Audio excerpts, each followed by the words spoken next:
Hi అండి, అందరికీ నమస్కారం. Welcome to Renu vlogs. Chicken fry ఎప్పుడు చేసినా సరే మెత్తగా రావాలి అంటే, అందులోనూ స్పైసీగా ఉండాలి అంటే ఈ విధంగా చేయొచ్చు. ఆయిల్ వేడెక్కేంత వరకు మాత్రమే కొంచెం మంట ఎక్కువగా ఉంచి తర్వాత కొంచెం మంట తగ్గించేసి ఆనియన్స్ వేసామంటే చికెన్కి కావలసిన ఆనియన్స్ గోల్డ్ కలర్లో చాలా బాగా వేగిపోతాయి. ఉల్లిపాయ ముక్కలు ఇలాగా వేయించిన తర్వాత ఫ్రెష్గా కడిగినటువంటి చికెన్ పీసులను అయితే వేయాలి. ఫ్రై చేస్తున్నప్పుడు చికెన్ పీసులను కొంచెం చిన్న చిన్న ముక్కలుగా ఉంచితేనే బాగా కుక్ అవుతాయి. చికెన్ పీసులు వేసిన తర్వాత పీసులలో ఉన్నటువంటి వాటర్ మొత్తం పోయేంత వరకు చికెన్ను ఆయిల్లో వేయించాలి.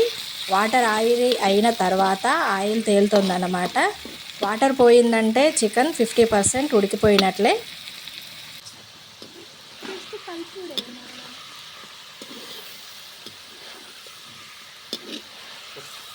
ఇలాగా వాటర్ పోయిన తర్వాత ఆయిల్లో చక్కగా కుక్ అవుతుందన్నమాట. తర్వాత కొంచెం అల్లం వెల్లుల్లి పేస్ట్ వేయాలి. అల్లం వెల్లుల్లి పేస్టు చికెన్ పీసులకి బాగా పట్టేలాగా కలుపుకోవాలి. ఆ తర్వాత ఒక స్పూన్ పసుపు యాడ్ చేసుకోవాలి.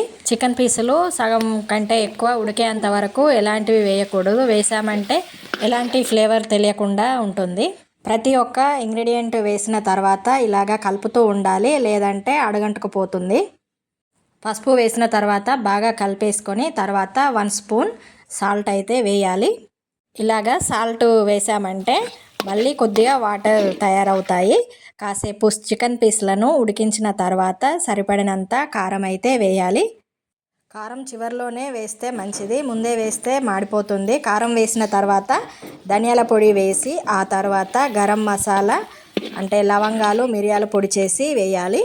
మా పిల్లలతో ఇలాగా కబుర్లు చెబుతూ వంట చేస్తూ ఉంటే టైమే తెలియకుండా సాగిపోతూ ఉంది. చికెన్ పీసులు ఉడికిపోయి ఉన్నాయి కనుక మంట కొంచెం తగ్గించుకుంటే మాడిపోకుండా ఉంటుందన్నమాట. ఇవన్నీ వేశాక ఒకసారి కలిపేసి ఒక 2 నిమిషాల తర్వాత కట్ చేసినటువంటి మిరపకాయలు 2 అలాగే 2 కరివేపాకు రెమ్మలు వేసామంటే టేస్ట్ బాగుంటుంది.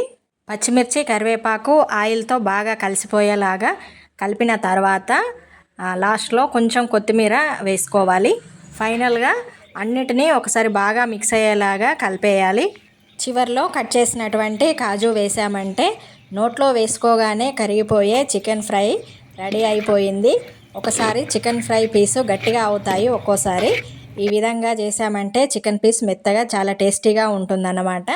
మెత్తగా ఉండడమే కాకుండా స్పైసీగా కూడా ఉంటుందన్నమాట. ఎందుకంటే ఆల్రెడీ కారం వేసాము, అలాగే పచ్చిమిర్చి కూడా వేసాం కాబట్టి స్పైసీగా కూడా ఉంటుంది అన్నమాట. ఇదేనండి ఈరోజు వీడియో. నా వీడియో కనుక మీకు నచ్చినట్లయితే లైక్ చేసి షేర్ చేయండి.